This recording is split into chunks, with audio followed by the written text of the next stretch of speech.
and over to you. Thank you for inviting me as well. Hands up if you've ever wanted more out of life, personally or professionally.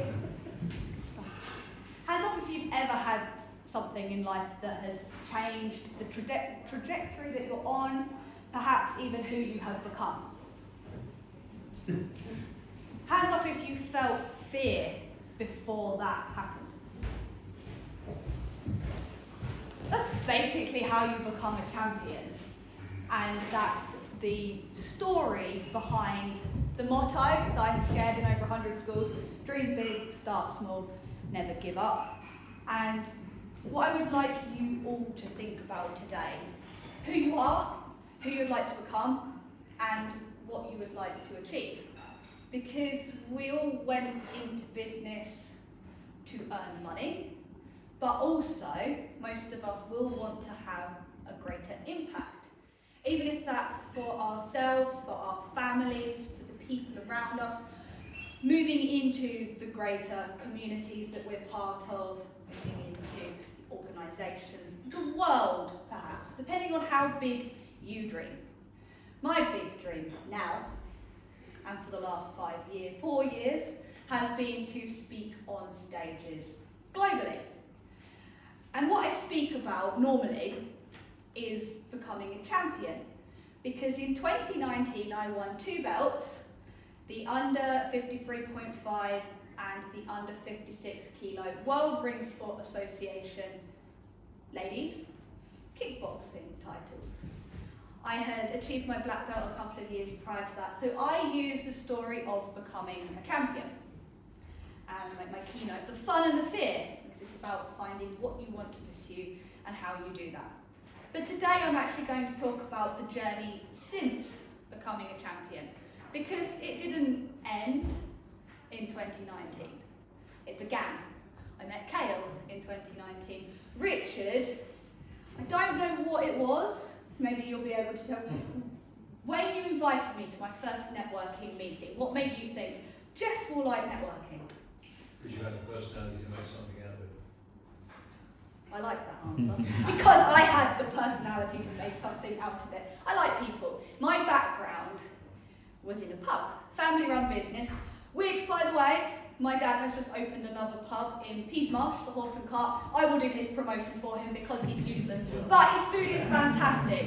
And unfortunately, he lost an excellent front of house manager when she decided to move on. But my background is hospitality. I like people and I like food. Alongside that, I knew I wanted more out of life. That's why I kickboxed. I kickboxed to push myself to improve. It wasn't about beating other people. It was about becoming the best that I could be. And I would never have believed that I could achieve what I already have, and I have only just begun. Achieving a black belt is the beginning of a lifelong journey of learning, aiming for excellence, aiming for mastery. So, in 2019, I wrote my business plan. I remember it. I signed up for a Her Biz program funded by NatWest to help get women into business.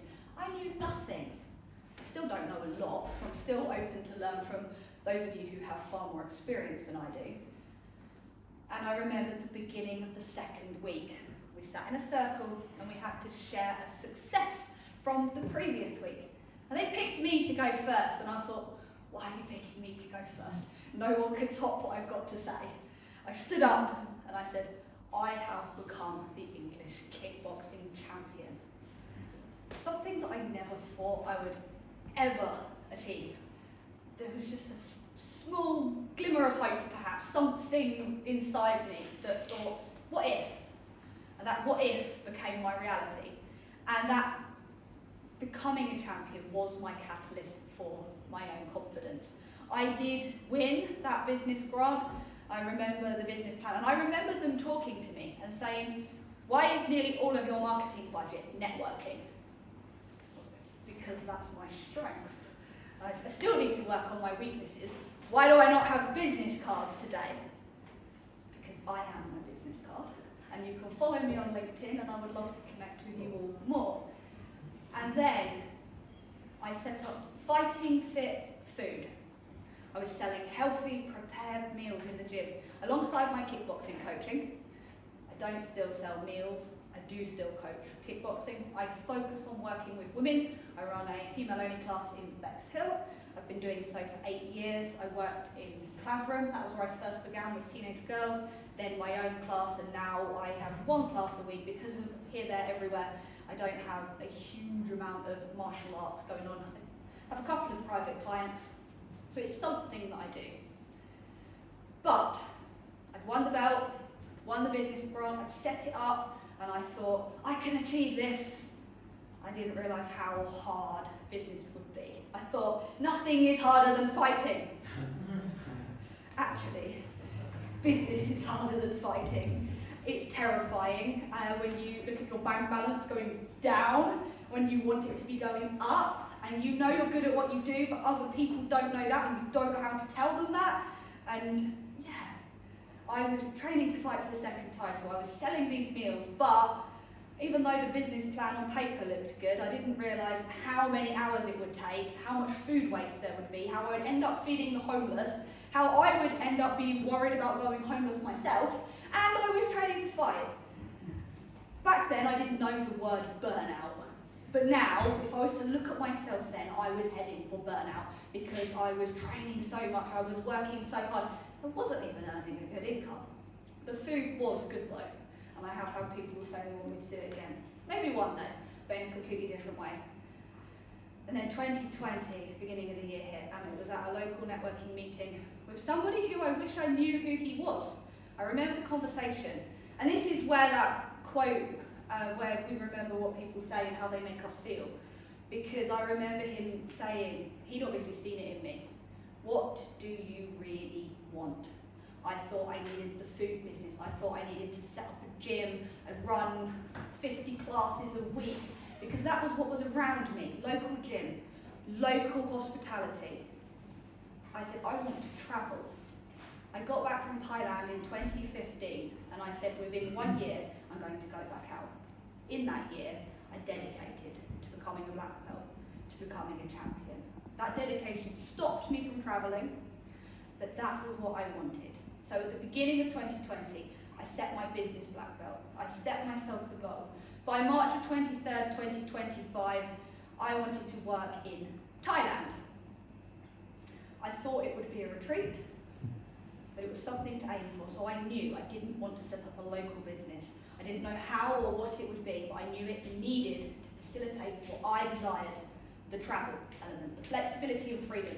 Yes, consistency, commitment, dedication, it's all essential to achieve, but it needs to work for all of us, all of you, because you're running your own business because it needs to work for your life. You run the business, don't let the business run you, basically. And I spoke at an International Women's Day event, March the 7th, 2020. The benefits of kickboxing for women. I had no aspirations of speaking, but I was invited to. I was also selling food, not surprisingly, because that's what I was doing, even though it was horribly hard, looking back. And I got off the stage, I was terrified before. And it's funny, Kayla said, you don't get nervous anymore, do you? I was like, I always get nervous. I always feel a little bit, but fear, anxiety, excitement. I was excited to speak to you all today. It's not really a presentation because I didn't prepare everything, but I can speak to you, connecting with you. Back then, I didn't know anything about speaking. I was terrified, but like fighting, I pushed myself to face that fear. And it was probably awful. I used jargon like sarcopenia and osteoporosis and all of the benefits that women do benefit from when they kickbox. But the winning part was I got my mum on stage. My mum began kickboxing at the age of 52. She turned 60 in September. She's kickboxed with me ever since. She's gone through menopause. She's gone through cancer treatment. She is a champion in my mind. She was the one that sold kickboxing for women, not the jargon. I stepped off stage and I went, this is what I want to do. Because I faced the fear and I felt the adrenaline and the win afterwards. But unlike fighting, it wasn't selfish, it wasn't ego-based, it wasn't arguably sport is entertainment, there is some benefit to that, but it doesn't really have a positive impact. The speaking does.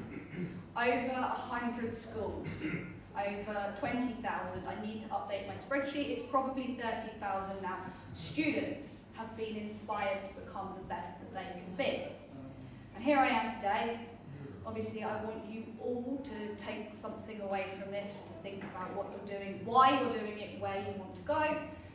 And I have been, over the last couple of years, transitioning into corporate leadership training. I've worked with PricewaterhouseCoopers. When I got told they were my client, I didn't know who they were. I was like, who are they? Because I didn't know anything about business or finance. And when you Googled PwC, PricewaterhouseCoopers, I was like, whoa, they're big. I'm working with a big company. Who am I to do that? But I did it, it went well, and then I knew I need to keep working towards Thailand. And I asked for help. So that's why the key to it all, before the schools, I asked an Olympian for help, and he connected me. At the beginning of 2023, I connected with someone on LinkedIn. His business is based in Singapore, and I said to him, can you help me get to Southeast Asia to work in Thailand? I was on his podcast, and this year he contacted me. Didn't have much in the diary, didn't know what I was going to do, that familiar fear of what if I just went back to the pub and had a salary, life would be easy, but I was determined to make it work. He contacted me and said, would you like to come and deliver your keynote in Bangkok with one of my corporate clients? He was running a 5-day workshop. And I did it at 12 weeks pregnant. So, we're right back to the beginning with those moments in life that change us forever. Becoming a champion was the one I normally talk about. Today, this is the first time I've briefly touched on the business journey. There's more to it than I decided in 2020. I succeeded. There were lots of ups and downs in the middle, but I'm aware it's only a 10-minute slot. You get the picture. It wasn't easy. I ran out of money. Well, lockdown, I ran out of money. Life was hard, family problems, this and that. But then I kept saying I will speak on stages globally, and I am doing it. Like I said, black belt is the beginning. This is the beginning. The next big change, kickboxing business, pregnancy, personal and professional lives. They're intertwined, integrated, and I don't know what will happen next because I've never been through this before. I am excited, a little bit nervous too, but that's why I'm back locally. I talk about the global stages a lot.